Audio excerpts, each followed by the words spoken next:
अली अमीन गंडापुर ने लाहौर में जलसा करने का इंदिया दिया और ये भी कहा कि बानी पीटीआई इमरान खान साहब को जेल में से छुड़वा कर लाएंगे।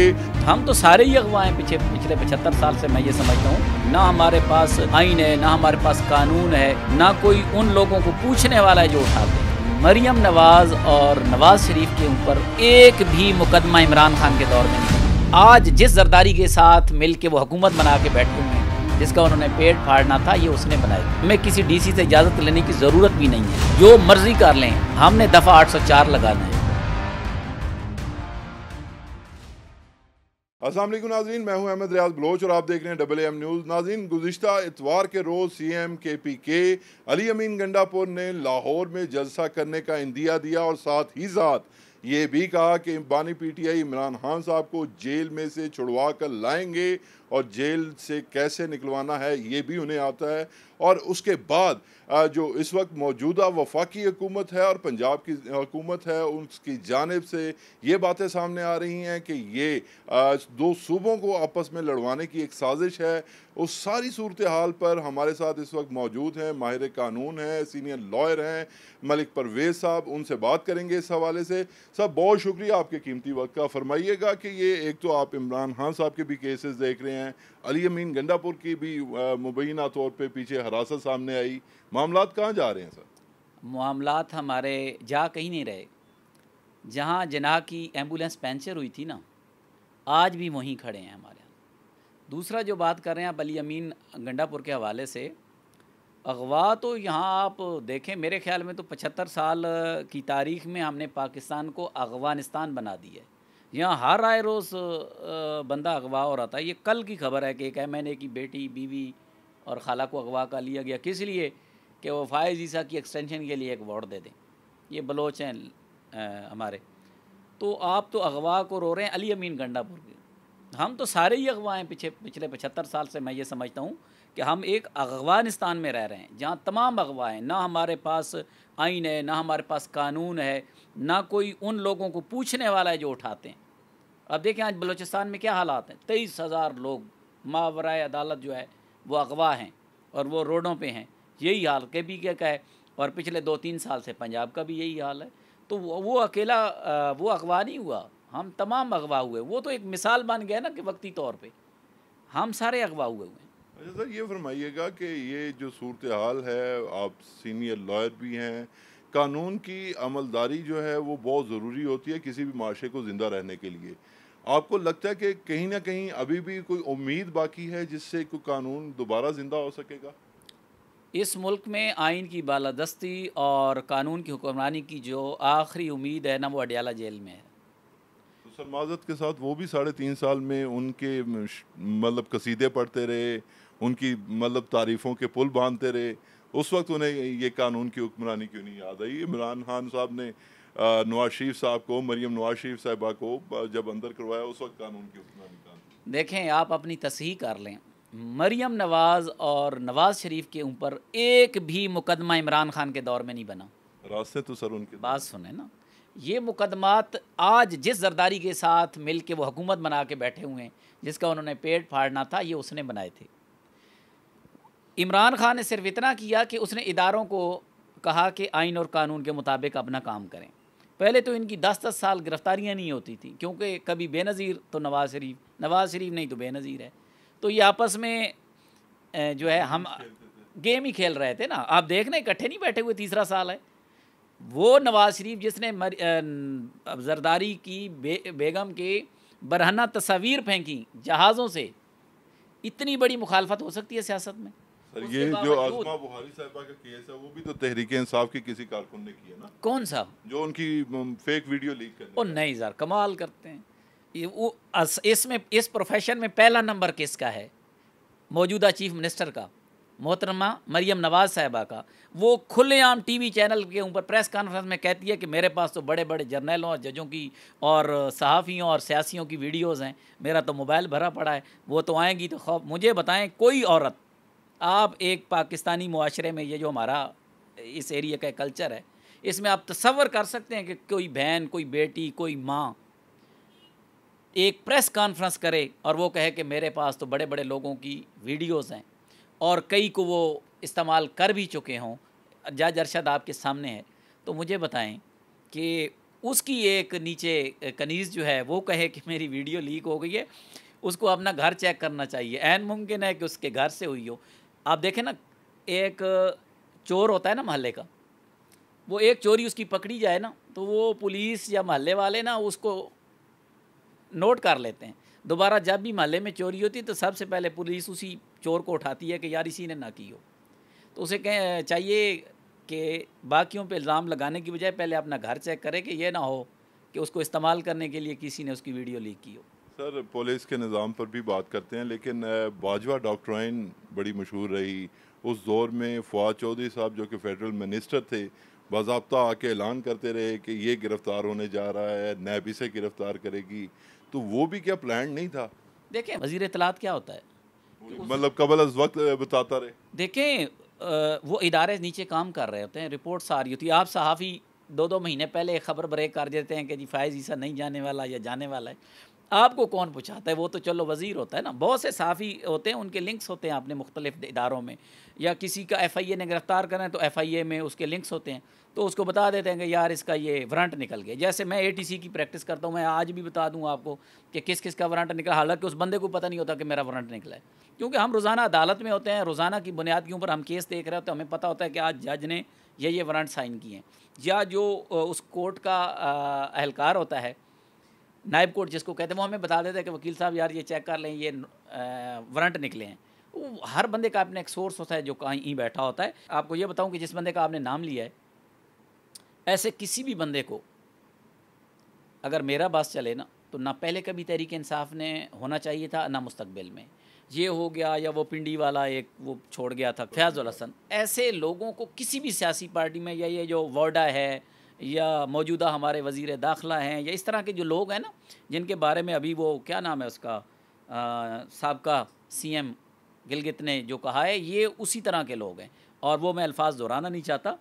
इस तरह के लोगों की वजह से इस मुल्क का बेड़ा गर्क है ना। ये होते हैं मौसमी, फॉर रेंट अवेलेबल होते हैं। ये पहली दफ़ा इनकी सियासत इमरान खान ने ख़त्म की है 8 फरवरी को।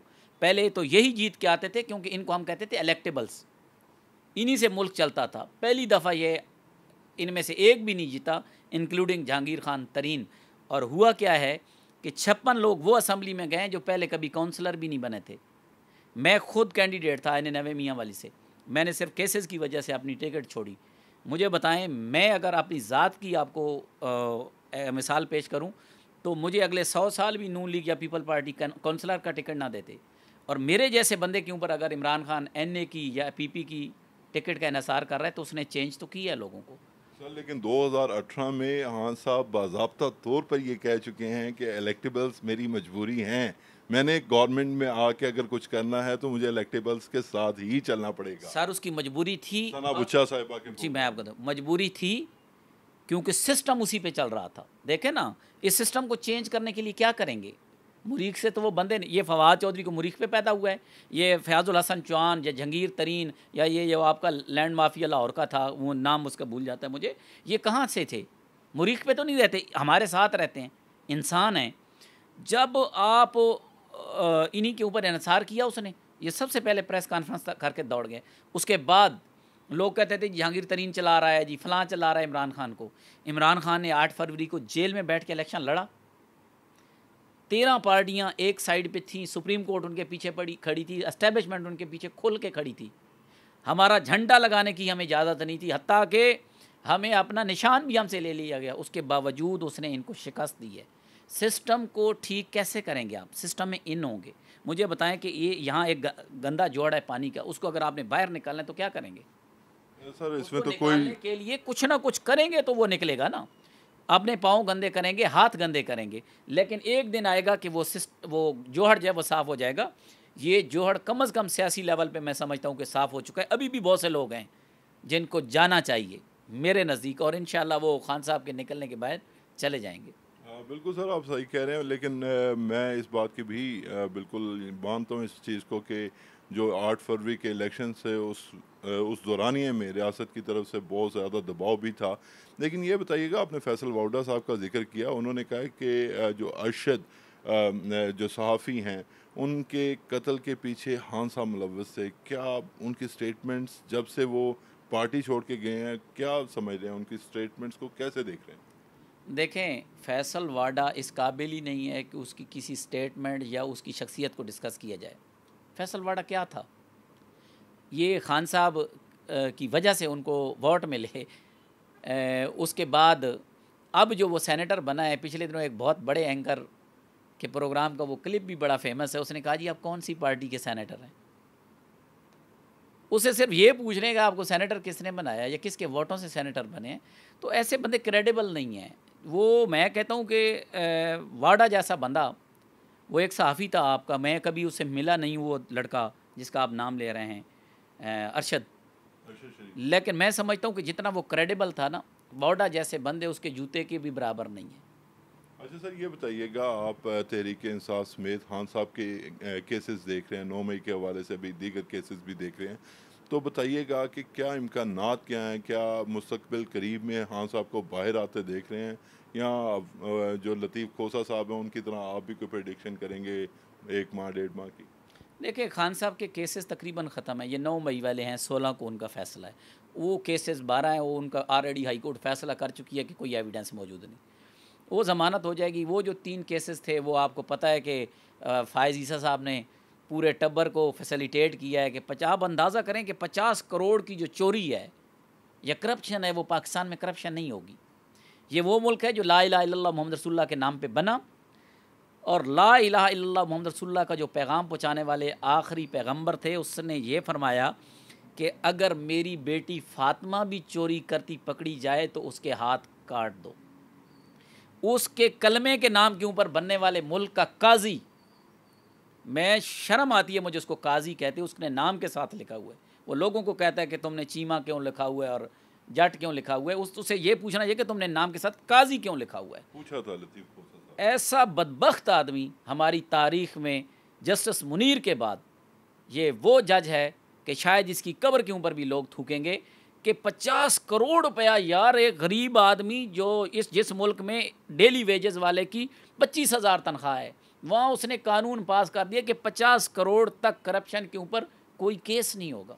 लेकिन सर, मैं पुलिस के निज़ाम की तरफ जाना चाहता था, आपने ये बात कर दी, तो उसके सबसे पहले बेनिफिशरी भी तो आप आए ना। कैसे बेनिफिट? इमरान खान साहब ने उसी केस पर कमाल करते हैं, इमरान खान ने तो केस किया। मैं तो केस किया उन्होंने, उसमें अपनी दरख्वास्त की जिसमें एक उनकी तस्वीर भी बाहर आ गई। आप 25 मिनट की वो गुफ्तगू सुन लें खान साहब की। उसने कहा कि मुझे पता है कि अगर आपने एक्सेप्ट किया तो मुझे फ़ायदा है, लेकिन ये तरामीम एक्सेप्ट होंगी तो मुल्क का बेड़ा गर्क हो जाएगा। अब इमरान खान, काजी फ़ायज़ ईसा को चाहिए था ना कि इमरान खान को सज़ा होनी थी ना उन 3 मुकदमात में, अगर ये कानून बनता। उसने क्यों नहीं बनाया? क्योंकि वो ख़ुद करप्ट है, उसकी बीवी के 12 अरब रुपए उसके अकाउंट में, जरदारी करप्ट है, पूरी काबीना करप्ट है, नवाज शरीफ बिलियन रुपीज़ का आपको पता है जो वो महलात इन्होंने बाहर बनाए हुए हैं। नवाज शरीफ दुनिया का दूसरा बड़ा फॉरेन इन्वेस्टर है बरतानिया में, आप कहाँ बैठे हुए हैं? तो वो कहाँ से आप इनको सज़ा देंगे? इमरान खान का ये कानून बन भी जाता तो इमरान खान इससे निकल जाना था। इमरान खान के ऊपर इन्होंने 225 मुकदमात बनाए, कौन से मुकदमे में सज़ा हुई? ये इतने झूठे और इतने बदबख्त लोग हैं कि इनके पास इमरान खान के ऊपर करप्शन के लिए जब कुछ ना मिला तो इन्होंने उसके ऊपर वो निकाह का और वो एक मुकदमा कायम किया, और उस मुकदमे में बाद में बना क्या? आपके मीडिया चैनल के ऊपर जो लोग बैठे हुए हैं, 1200 प्रोग्राम किए टीवी चैनल्स के ऊपर 6 माह के अंदर खान साहब की बीवी के ऊपर, और रिज़ल्ट क्या निकला? दूसरा सवाल था आपका जलसे के हवाले से। जलसा NOC को तो हमें ज़रूरत ही नहीं है, कॉन्स्टिट्यूशन ऑफ पाकिस्तान हमें राइट देता है, ये कॉन्स्टिट्यूशन की बुक पढ़ी है, वो आपको जलसे जलूस की इजाज़त देता है, तो हमें किसी DC से इजाज़त लेने की ज़रूरत भी नहीं है। जो मर्ज़ी कर लें, हमने दफ़ा 804 लगाना है, वो 144 लगाएंगे, हम दफ़ा 804 जैसे हमने इस्लामाबाद में लगा के जलसा किया है, और यहाँ भी करेंगे इंशाअल्लाह। बिल्कुल तैयार हैं जी, हम तो पिछले 2 साल से हालत जंग में हैं। 28 सितंबर को ही होगा। बिल्कुल होगा। बहुत शुक्रिया नाज़रीन, आपने गुफ्तगू सुनी मलिक परवेज़ साहब की, और ये जो सूरत हाल है, जो वकला और पुलिस के दरमियान एक तनाव की कैफियत है वो यकीनी तौर पे बहुत अरसे से जारी है, और कहीं ना कहीं अगर ये मामलात ना रुके तो ये रियासत के लिए एक असल मायने में जो है वो किसी वक्त भी परेशानी का बायस बन सकते हैं। अहमद रियाज बलोच को आज की वीडियो से दीजिए इजाज़त। अल्लाह निगहबान।